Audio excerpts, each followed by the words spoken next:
శ్రీ మహాగణాధిపతయ నమ. ఐం మహాసరస్వత్యే నమ. శ్రీ లలితాంబికాదేవియే నమ. ఈ 12 రాసుల వాళ్లకు కూడా 2025 సంవత్సరము జనవరి నుండి డిసెంబరు 31 వరకు మిశ్రమ ఫలితాలు. మనము చాలా రాసుల వాళ్లకు బాగుంది అని చెప్పటము అన్నీ కూడా తెలియజేస్తున్నాం. ఎవరు ఏమీ ఆందోళన చెందాల్సినటువంటి అవసరము ఎంత మాత్రము లేదు. ఎందుకు ఈ మాట నేను ప్రతిసారి చెప్తాను అంటే, ఏ లగ్నములో ఎవరైతే పుట్టి ఉంటారో ఆ లగ్నము రీత్యా కూడా ఉన్నటువంటి గ్రహస్థితుల వల్ల కొంతమందికి అనుకూలము ఉండొచ్చు, కొంతమందికి ప్రతికూలాలు ఉండవచ్చు.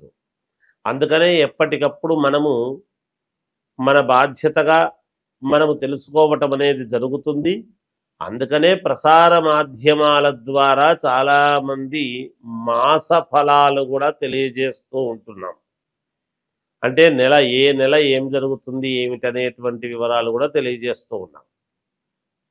అయితే ఇప్పుడు ఈ 12 రాసుల వాళ్ళు కూడా ఈ రాశి ఆ రాశి అని కాదు, అందరూ కూడా ఈ 2025 జనవరి నుండి మామూలుగా డిసెంబర్ వరకు కూడా కొన్ని అన్ని పనులకు కలిపినటువంటి పరిహారాలు అనేటువంటివి కొన్ని ఉంటాయి.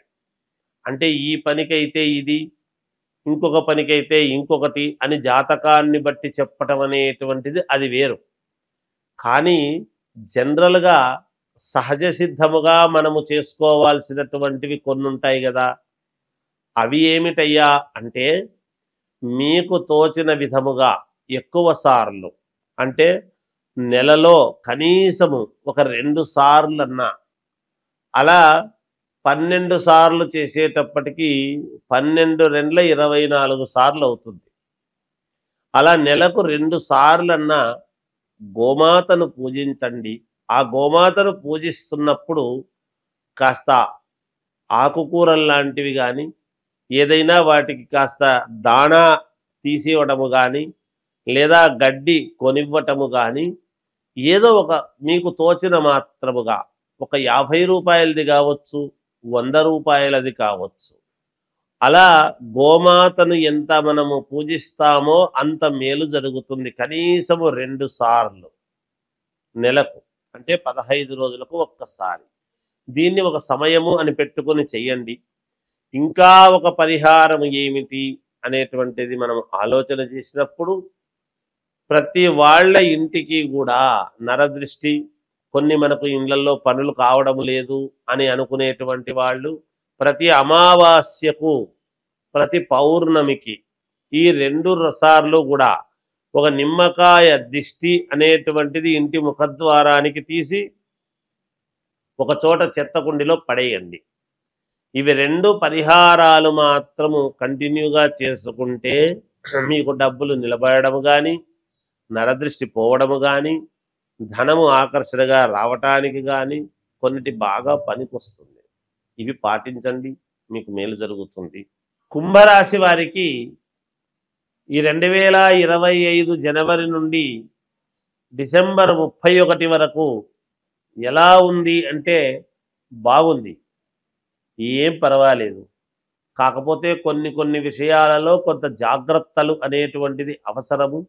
మీ మనస్సుకు తెలుస్తుంది ఏ జాగ్రత్త తీసుకుంటే మనకు మేలవుతుంది ఏమిటి అనేటువంటి భావన మీకు ఉంటుంది. ఏదైనా మీరు గుంభనంగా బయటికి చెప్పకుండా చాలా జాగ్రత్తగా ఆలోచనాత్మకముగా మంచి నిర్ణయాలు తీసుకోవడం అనేటువంటిది జరుగుతుంది. బాగా మంచి ఆలోచనలతో ముందుకు నడవాలి అనేటువంటిది ఉంటుంది. బంధువులతో ముఖ్యంగా ముందు జాగ్రత్తగా ఉండాల్సినటువంటి అవసరము ఉన్నది. అలాగే అనవసరమైనటువంటి ఇబ్బందులు, అధికమైనటువంటి ఖర్చులు, అంటే దేనికి పెట్టాలనో దానికి కాకుండా పెట్టి ఆ తర్వాత ఎలా అనేటువంటి ఆందోళన పడాల్సినటువంటి ఇది ఉంటుంది. కాబట్టి జాగ్రత్తగా అడుగులు వేస్తే మంచిది. మనశ్శాంతి అనేటువంటిది లేకుండా చిన్న ఇబ్బంది కలిగేటువంటి పరిస్థితుల్లో కూడా దాన్ని అధిగమించి ముందుకు ఎలా వెళ్ళాలి అనేటువంటి దాన్నే చూస్తారు గాక. కీర్తి ప్రతిష్టలు అనేటువంటివి తగ్గినట్టుగా తగ్గి అనుకూలవంతముగా ఉంటాయి. అయినా దైవానుకూలముతో మొండిగా వ్యవహరించి విజయము వైపు మీ నడక ఉండబోతున్నది. ఉద్యోగము చేసుకునేటువంటి వాళ్లకు అద్భుతం, మహాద్భుతం, చాలా బాగుంది. పై అధికారులతో ప్రశంసలు అందుకోవటము, మేలు జరిగే విధముగా ఉండటము, ఇవన్నీ కూడా జరుగుతాయి. వ్యాపారస్తులు జాగ్రత్తగా అడుగులు వేయాలి. 1-2 సార్లు ఆలోచన చేసి ఈ వ్యాపారం చేస్తే నాకు ఎలా ఉంటుంది, నేను చేస్తే బాగుంటుందా లేదా, ఏమైనా ఇబ్బందులు పడతానా అనేటువంటిది అడిగి తెలుసుకొని మీరు చేస్తే మీకే యోగదాయకముగా ఉంటుంది, అద్భుతముగా ఉంటుంది గాక. పోలీసు వ్యవస్థలో ఉండేటువంటి వాళ్లకు చాలా అద్భుతముగా ఉన్నది. డాక్టర్లకు సంబంధించినటువంటి వాళ్లకు కూడా చాలా అనుకూలవంతముగానే ఉన్నది. ఈ 2 వృత్తుల వాళ్లకు అధిక శ్రమ అనేటువంటిది మొదట్లోనే అనుకున్నాము, మళ్ళీ కూడా చెప్తున్నాను, శ్రమ అనేటువంటిది బాగా ఉంటుంది. ఎందుకంటే శని స్వక్షేత్రగతుడై ఉన్నాడు కాబట్టి ఎంత కష్టపడితే అంత ఫలితాన్ని కూడా ఇస్తాడుగాక భగవంతుడు మనకు. అలాగే విదేశాలకు వెళ్ళే వాళ్ళు వెళ్ళవచ్చును, అక్కడే స్థిరపడే వాళ్ళు స్థిరపడవచ్చును, రెండూ ఉన్నాయి గాక. కుటుంబంలో చిన్న చిన్న చికాకులు అనేటువంటివి ఉంటాయి. ఏది ఏమైనా వ్యక్తిగతమైనటువంటి జాతకాన్ని పరిశీలన చేసుకొని చూసుకోండి, మేలు జరుగుతుంది. వివాహము కావాల్సినటువంటి వాళ్లకు వివాహము చేయడం అనేటువంటిది జరుగుతుంది.